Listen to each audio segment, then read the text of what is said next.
Hello and welcome again to my modeling bench, this time for a pretty weird looking setup, but as you probably guessed from the title of this video, I'm gonna do an experiment with hydro dipping into some nail polish. Now, as you all may know from the last update video, I'm building this cruise ship. And that cruise ship comes with a base for it to stand on. And I thought maybe I'd give this hydro dipping thing a chance and see if I can make like a watery marble effect on the base itself. Now the base is white plastic, as you can see, but I did airbrush it with some French blue and foul green, I think it was, from Vallejo Game Color. Just some random oceanic colors, and I just sprayed it anyhow. And as you can see, I didn't even thin it well enough, so the airbrush was spluttering. But we don't care, because I wiped it semi-smooth, and I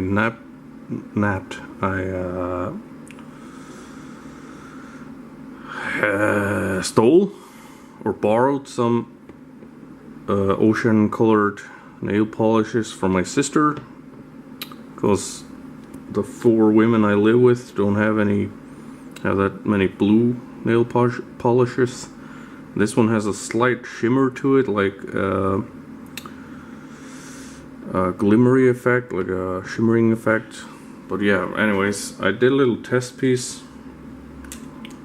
First, this tiny 1/72 scale mantlet, and the camera is too high for the light to see. It came out pretty good, and then I tested masking over it. The masking tape ripped it right off. Now this was on beige color plastic, and I didn't like how light it came out, because you can always see the base color through in some places, because these go pretty transparent once they hit the water. So yeah, I'm gonna change the camera angle a bit, because this is gonna have to happen pretty fast, since you put maybe I should go through this process if you haven't heard of hydro dipping before I start maybe. So yeah, I saw this on the YouTubes one day. Some guy was putting camo on his water bottle like this. He used spray cans and just sprayed on top of a water in a big tub, dipped his watering can into it, and voila, he has camo water can. So I'm gonna do this on a slightly smaller scale with a bowl with some water in it, and the water is deep enough for me to submerge this like this fully. And what you do is you have lacquer based paint. Can be just regular paint, can be nail polish and whatever. They do this in nail salons too, I guess, and put the finger in and they trim off the excess. But anyways, you put a drop of nail polish or paint or whatever in the water, and it spreads out a little bit, and you put another drop, another drop, another drop, and then you can hydro dip it, and you pick up the paint but none of the water, and the paint sticks.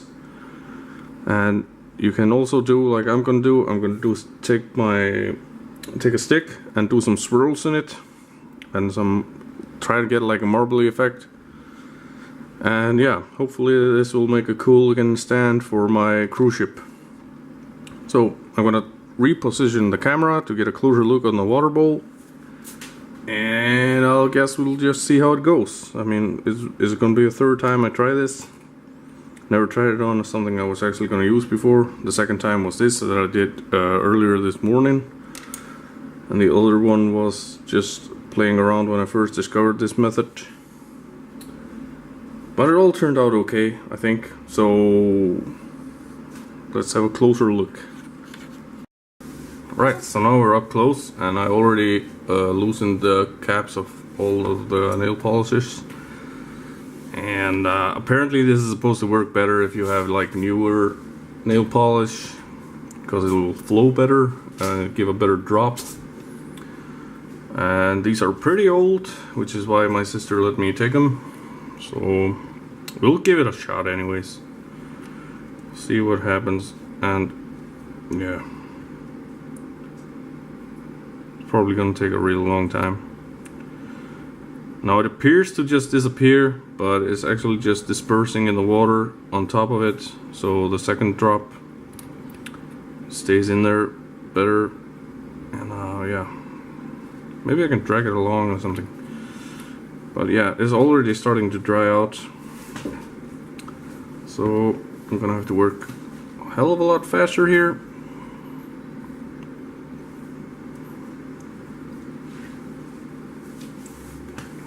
Because it's a pretty big piece that I got, and yeah, I was hoping they would spread a little bit more, but they did in testing at least, so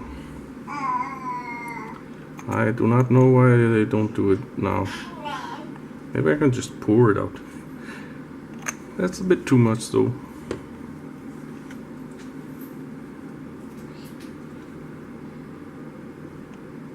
And I think I'm taking too long. I'm sorry if I got my hands in the way. I'm just trying to move in a hurry here.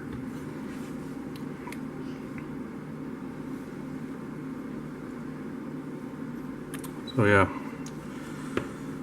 take my stick and swirl it around. You see how that just exploded like that? That's because it was too dry, the first drop. But yeah, anyways, I think this is good enough.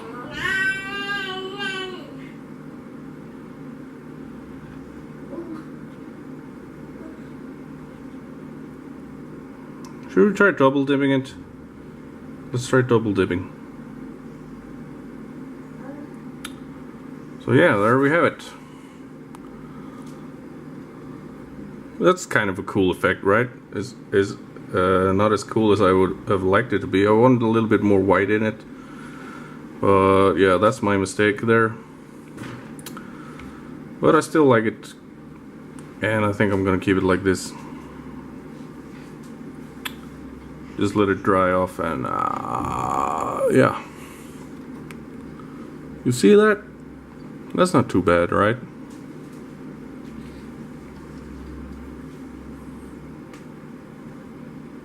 I wonder if I can dip it again.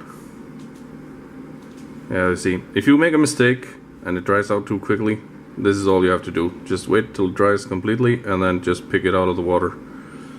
So yeah, I'm gonna try this one more time with a more white, maybe just the white to cover the other half of this. And just see what happens. Right, look at this. Now it's spreading a hell of a lot better than before. And I just went ahead and just poured it in right away. Now if you pour it too quickly in, you get these balls, and I don't think they want to get them balls so much. So yeah, I've got to be careful with that, because then you won't get the nice smooth even effect.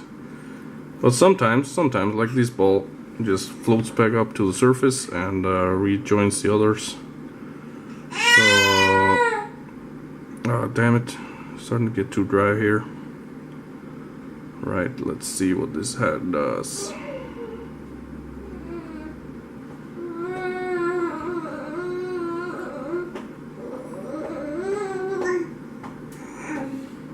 So yeah, now I got a hell of a lot more white in it, and I like this one better, even though it's like triple dipped. We'll have to. I guess we're gonna have to find out when it dries out just how smooth it is. But yeah, this will do for me. So I hope you enjoyed this little experimental. Not quite a tutorial, because I didn't really know what I was doing. It was about as big as experiment for me as it was for you guys. So yeah, I hope you give this a shot. I mean, this is just another way to add some cool effects. And yeah, well, little one needs some attention, so I'm just gonna cut this off. Okay, so I felt like this thing needed an epilogue, so to speak. Sorry for all the mess on the bench. I'm just turning this camera on real quick just to say a few things about the hydro dipping and the stuff you just saw me do. This is the finished product, by the way. I sprayed the edges of the base black, and I put in the I need to touch up some paint there, but I put in the stand itself, the brackets for the ship to stand on, and a gloss coat because I want this really glossy. So the ship goes on like that. So that's the finished base, and I like it quite much, or whatever you say, quite a lot. It didn't come out smooth at all because I did a lot of wrong things there when I was hydro dipping it. Apparently, my wife was watching me while I was recording the other video with the other footage, and since then she's been looking at some nail tips and tricks online, and apparently the water has to be like room temperature, and it's preferred to have like clean water, not tap water, like distilled water or something like that. Even bottled water should be better. And I said in the video that my nail polishes were really old, so you're supposed to have newer ones, and they will flow better in the water, and you have a better coverage, and give a longer working time also in the water. And what else?